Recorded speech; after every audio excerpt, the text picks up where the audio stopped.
નમસ્કાર મિત્રો, ખાસ કરીને આજના વિડીયો આપણે નૈઋત્યનું ચોમાસું ક્યાં અટક્યું, હવે ક્યારે આગળ ચાલશે ને એ સાથે ઉકળાટ, ગરમી, તાપમાન અને પવન વિશેની ખૂબ અગત્યની માહિતી આપવાની છે. સૌપ્રથમ હું આપને જણાવી દઉં, થોડા દિવસ પહેલા આપણે તુવેરના સારા બિયારણનો વિડીયો મૂકેલો હતો, એટલે એ વિડીયો પણ આ વિડીયોના અંતમાં સાઈડમાં બતાવવાનો છે. દરેક મિત્રોએ આ વિડીયોના અંતમાં વિડીયો જોઈ લેવાનો છે. હવે ખાસ કરીને સૌપ્રથમ માહિતી આપવાની છે નૈઋત્યના ચોમાસાની.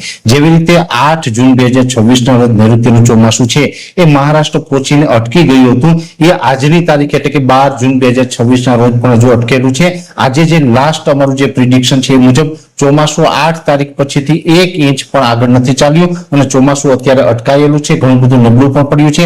ખાસ કરીને અરબ સાગર અને બંગાળની ખાડીની અંદર કોઈ સિસ્ટમ એક્ટિવ નથી, જેને કારણે અત્યારે ચોમાસું છે અટકેલું પડ્યું છે. સાથે હું આપને એ પણ જણાવી દઉં કે હવે આ ચોમાસું છે એ આજે મોડી રાત્રે અથવા તો આવતીકાલે 13 તારીખે થોડી ઘણી મૂવમેન્ટ કરી અને થોડું ઘણું પણ ધીમી ગતિએ વીક ચોમાસા તરીકે આગળ કદાચ વધે તેવી શક્યતાઓ છે. બહુ ઝાઝા દિવસ સુધી આ ચોમાસું છે એ બ્રેક નહીં રહે. હવે આ ચાલતું થશે એટલે એક ચોક્કસ છે કે અત્યારે કોઈ સિસ્ટમ એક્ટિવ નથી, એટલે જે વરસાદ પડશે ગુજરાતમાં ચોમાસું પ્રવેશ કરશે તો પણ જે 15 જૂન આસપાસ કદાચ વલસાડથી લઈ અને આમ તો ગુજરાતમાં ચોમાસું પ્રવેશ કરે એટલે વલસાડ જિલ્લામાં પેલો પ્રવેશ થતો, એટલે વલસાડ જિલ્લામાં કદાચ 15 જૂન આસપાસ ચોમાસું બેસી જાય, છતાં પણ એનું પરફોર્મન્સ નબળું રહેશે એ વાત ચોક્કસ છે. એટલે કે એક તબક્કામાં સાર્વત્રિક આ વરસાદ નથી થવાનો. 3 તબક્કાની આપણે ઘણા સમયથી વાત કરી રહ્યા છીએ, એમ 3 તબક્કા થવાના છે.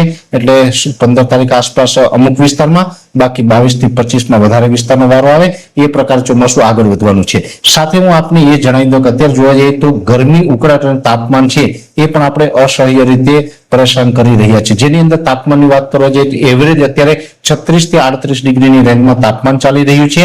સાથે જે આપણે હ્યુમિડિટી છે એટલે કે ભેજનું પ્રમાણ છે એ સતત વધી રહ્યું છે, જેને કારણે ઉકળાટ અને બફારો છે અસહ્ય જોવા મળી રહ્યા છે. એટલે ખાસ કરીને એટલું પાકું છે કે ઉકળાટ અને બફારો જે આખો જૂન મહિનો છે 30 જૂન સુધી એમાંથી કોઈ જ પ્રકારની રાહત નથી મળવાની. જે વિસ્તારમાં વરસાદ થશે એ વિસ્તારમાં પણ ઉકળાટ અને બફારાથી રાહત નથી મળવાની. આજે 12 તારીખ થઈ છે, હજી આપણે 18 થી 20 દિવસ સુધી ઉકળાટ અને બફારાનો સામનો કરવો પડે તેવી શક્યતાઓ આપને દેખાઈ રહી છે.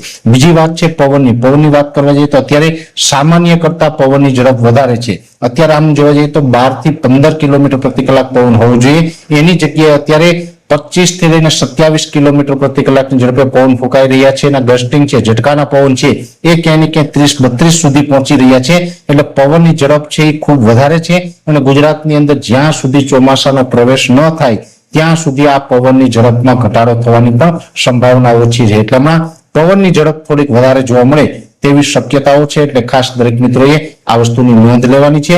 એટલે નૈઋત્યનું ચોમાસું, ગરમી, ઉકળાટ, તાપમાન અને પવન વિશેની ખૂબ અગત્યની માહિતી હતી આપના સુધી પહોંચાડવાનો પ્રયત્ન કર્યો છે. વિશેષ માહિતી છે નેક્સ્ટ વિડીયોમાં આપવામાં આવશે. અત્યારે આ વિડીયોની અંદર એટલું જ. અંતે દરેક ખેડૂત ભાઈઓને વિનંતી રહેશે કે જે આપણે શરૂઆતમાં વાત કરી હતી તુવેરના સારા બિયારણનો વિડીયો, આ સાઈડમાં વિડીયો દેખાઈને ટચ કરીને જોશો એટલે તુવેરના સારા બિયારણ વિશે સંપૂર્ણ માહિતી છે મળી જશે. વિડીયો લાઈક આપી દરેક ગ્રુપમાં શેર કરી દેજો. જો તમે અમને યુટ્યુબ ઉપર જોઈ રહ્યા હો તો ચેનલને સબસ્ક્રાઇબ કરજો, ફેસબુક તથા ઇન્સ્ટાગ્રામ આઈડીને ફોલો